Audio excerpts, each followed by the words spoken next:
Welcome back to Healing is Hilarious. I'm Rachel LaForce, and we are on part 2 of the 6 principles for momentum. If you did not listen to last week's episode, first of all, you do you, okay? If your intuition is like, I got to stay here, do that, baby.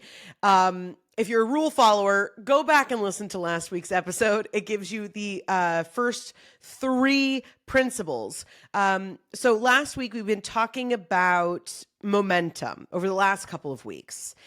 And this momentum that's building and becoming our future selves and new rhythms and what do we like and what is it here that we're really trying to do? What is it that we're really trying to say?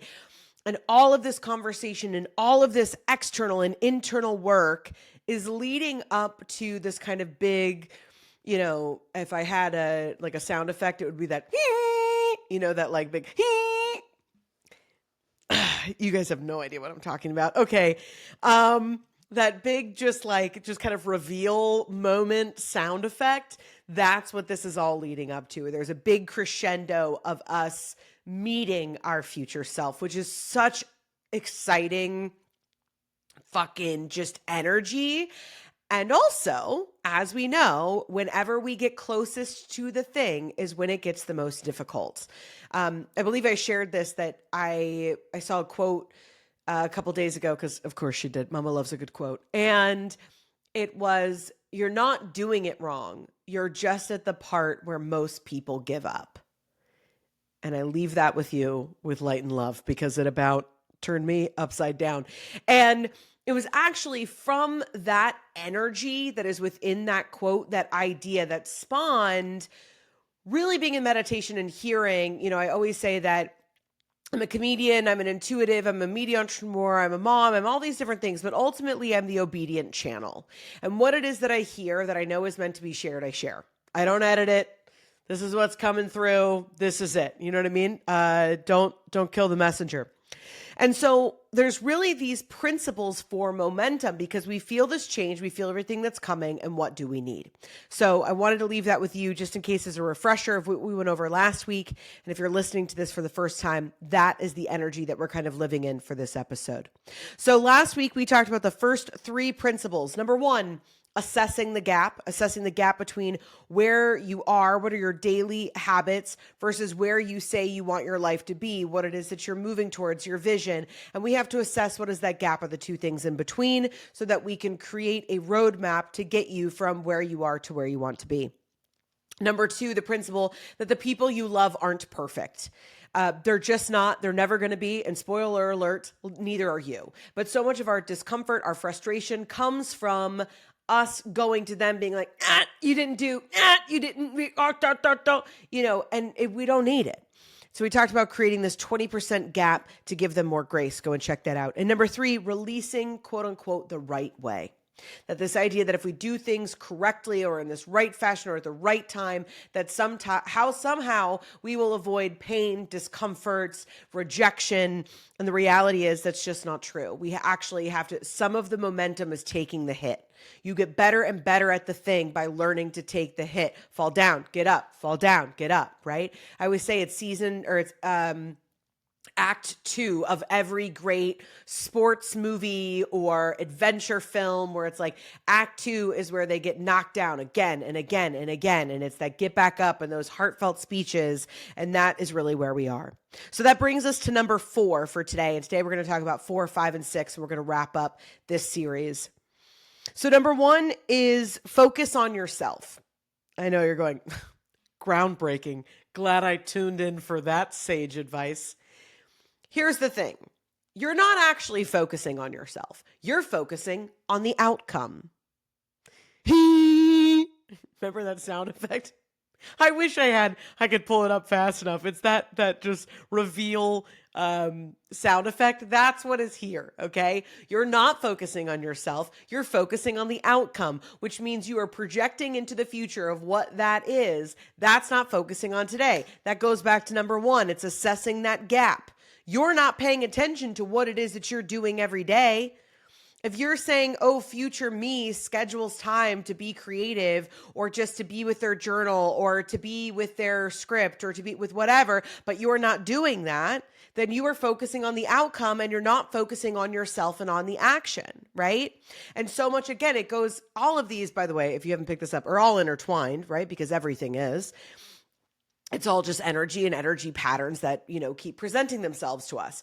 Focus on yourself is also that you keep focusing on the slight imperfections of the people that you love or the people that you care about. Even let's say if they're fairly large disagreements about the world or the world at large or your family or how you should handle things that feel more fundamental. At the end of the day, you know that you're in relationship with that person because there is still love and support there, okay? Which is ultimately the most important. So, let's focus on ourselves. It's like that. If you ever saw that viral video of that little girl in the back seat and her dad keeps trying to help her with her seatbelt and she just keeps going, worry about yourself, worry about yourself. And he keeps trying to help her and she just keeps saying that. And that's what this is. Stop focusing on why they're not doing it correctly, right? I talked about that I have to police myself because I'll get on my husband about, well, we work together. And, it's like, well, you could get more done if you did it this way, or you could worry about yourself. What did you not get to today on that to-do list that you said you were going to? Worry about yourself. So, but I'm going to replace worry with focus, okay? Just because that's better all around for everybody. But focus on yourself. There is this time where I know you're going to go, but I have kids or I have this job or I'm doing this or I'm doing that. I'm not saying that these have to be these big elaborate practices, right? You guys know that I am the self-proclaimed queen of practical and quick practices that can keep us moving towards where we want to be. Life is never going to stop happening. In fact, it's only getting faster and faster. The world at large, things are getting crazier and crazier and progressing faster and faster. So we have to disattach and finding those ways to focus on ourselves. And for me, I'm really hearing this, and this may be very specific for some of you and not for all of you, but this focus on yourself is that call of all of these principles.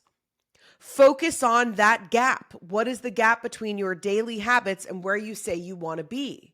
We have to get focused on these things. We have to detach from the outcome or whatever that is and whoosh, stop zooming out. You know what it is. That's the easy part. We've all known that for a while, but we're still not there yet because we keep looking at the vision board being like, I've got to tune into the energy of the person I want to be. Sure, but if you're not doing any of the things that the person of that energy is actually doing, then it doesn't matter. Then you're just staring at a pretty vision board that you made, okay? So focus on yourself. It doesn't even necessarily have to be that right now you're taking all of that action. I definitely feel like this energy over the next, like through this eclipse season, maybe even 8 weeks. Maybe even going all the way into November. This energy may not be super action oriented for you. For some of you, it may be like myself, which it's this balance of like taking the higher action, but leaving more space for rest, which don't worry, we're going to get there.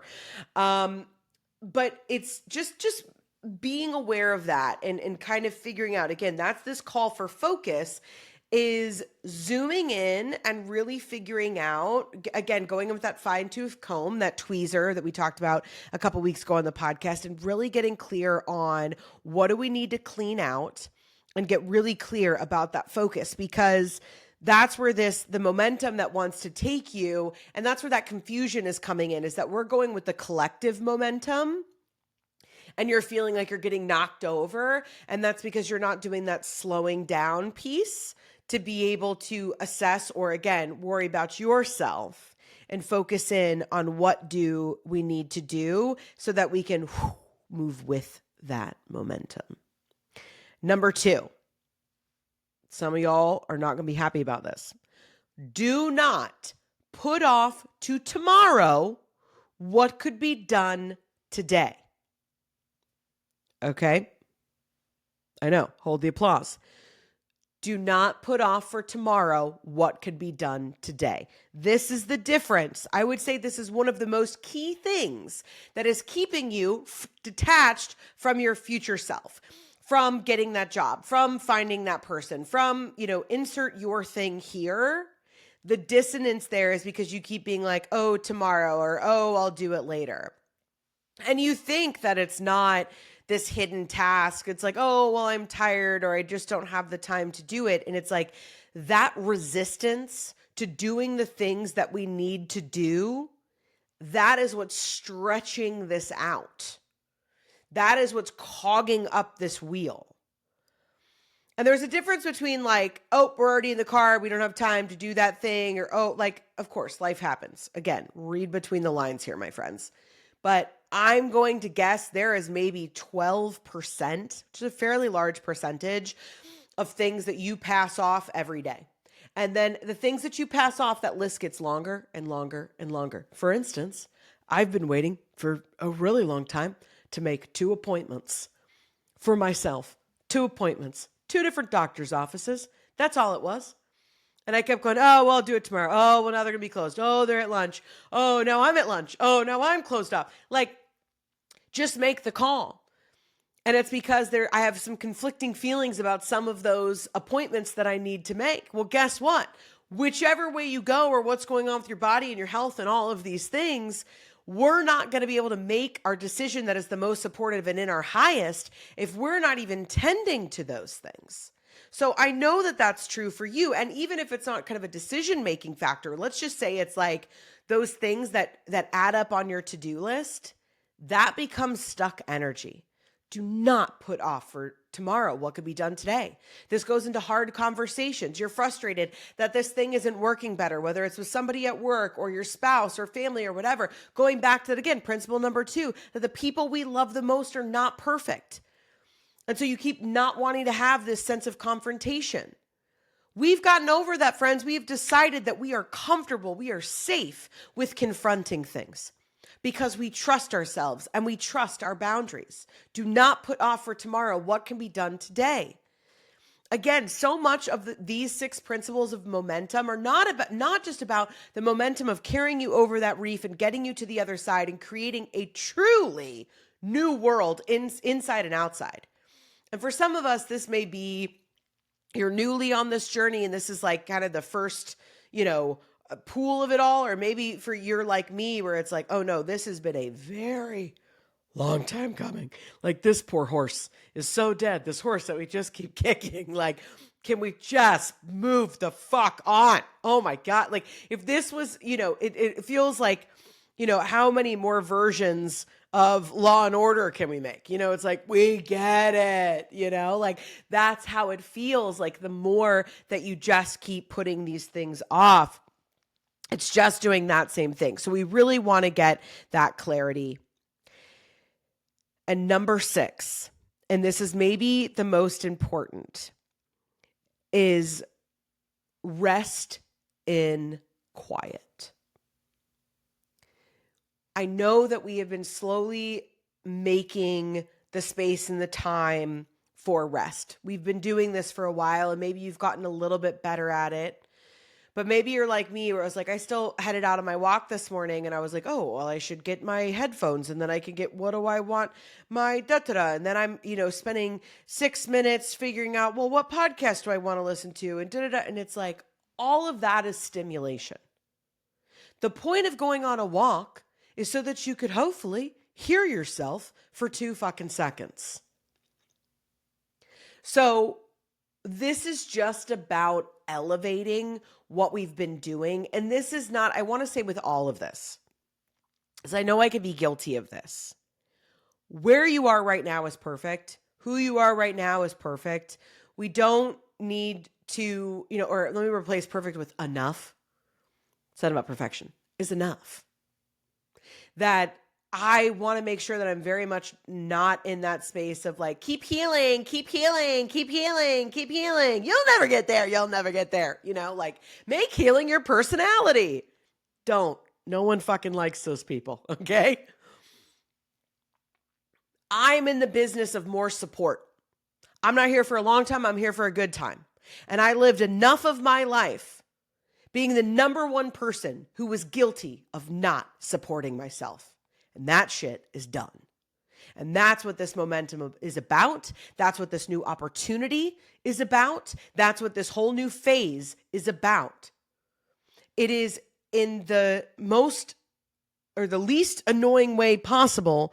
This is allowing you to truly step into that main character energy. This is about fully allowing you to show up with what it is here that you are here to do. It is about getting you to a place, again, over the reef of a place of ease where things flow to you easily. Not that life is easy. That's what all of these points of momentum are about. They're asking us to look at ourselves and live more in alignment. Living in alignment isn't about this healing journey and da-da-da and keep going and trauma, okay? It is about getting you to a place where you're able to do the work that you came here to do. It's so that you have the capacity to hold discomfort. It's so that you can truly fucking live without the stories of who you were, who they said you were, this is where you came from, and people where we come from. We don't live this way, and oh, you changed, or this or that, or you think you're too good, or you should stay here. All of that shit, dog. Like, it's done. And that's why this sixth principle of learning to rest in quiet is so valuable. Because when we're still resting, but that rest is on our phone, or that rest is why, and again, this is not an all or nothing, okay? If you're like, but I like resting and being on my phone, that's fine, okay? I love watching a good cake decorating video, okay? Or a cobbler making shoes in Wisconsin, all right? We've all got our thing. You want to pressure wash a driveway? I want to watch that shit, okay? But learning to rest in quiet is going to give you that momentum, is going to give you that sense of fast. Remember that we laid to rest last week in last week's episode? Fast is an illusion. But of course, we all want to get to the next thing. We all want to engage and work with and be a part of as much as we can in this lifetime. So if you want to hook into that, in fact, the fastest way to get there is by doing nothing. You have to cleanse that space.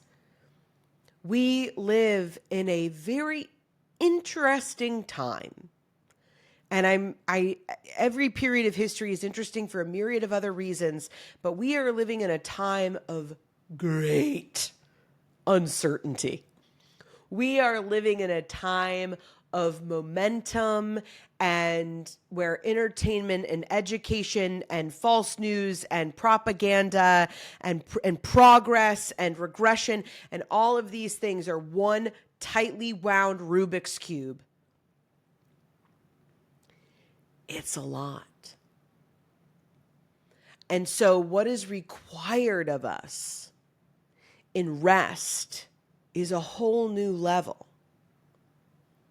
But for those of us that heed the call and choose to prioritize rest, and you may not always need it. Like, I'm very much in my cycle of like, when I'm in, ovulation and follicular, like, mama don't need rest. She needs new shoes. She's going dancing, it's like I am nonstop. And as soon as like day 2 of the luteal phase hits, I'm like, no one call me for 7 to 10 days. I'm done. So where do you need your rest? Again, that goes back to principle number 1, right? All of these feed back into each other. And these are the principles for momentum. These are the principles that are going to take you to the other side and usher in truly this new way of being. We've been talking about new beginnings. We've been talking about, and I know if you're listening here, you're listening in all these other sources and things like that, and other people that are lending their gifts and speaking, and we're all saying the same thing because it's happening. So really take advantage. And the other thing that I really love about these principles is I feel like they're always something that we can check in with. It was like originally I thought that they were the 6 principles to live by, and I was like, I mean, yes and no, but I really feel like they're really supportive for us right now in this space. So I'm really excited to hear what you do with them, how you move through them. And again, I think they're always helpful. I think I'm going to hopefully say that 96% of the things I say here are kind of always applicable. Hopefully they're evergreen. But I think really working with this energy, even over into the next 8 weeks, we don't need to rush this process. Trust me, friends. I know there is so much that I'm like, but I'm ready to be out there and I'm ready to da, da, da, da, da. Okay, great. We're going to get there. It's all going to work out. Everyone's going to show up that needs to. It's all going to be what it is. So we don't need to trip over ourselves to get there. We can stay with these 6 principles for momentum and allow a natural evolution, allowing, again, going back to the Moana wave break metaphor, we can allow that wave to rise and break, and we can get our boat over to the other side into these new waters, okay? So again, our 6 principles for momentum. Number 1, assessing the gap. Number 2, people that you love aren't perfect. Number 3, release the right way. Number 4, focus on yourself. Number 5, do not put off for tomorrow what can be done today. And number 6, rest in quiet.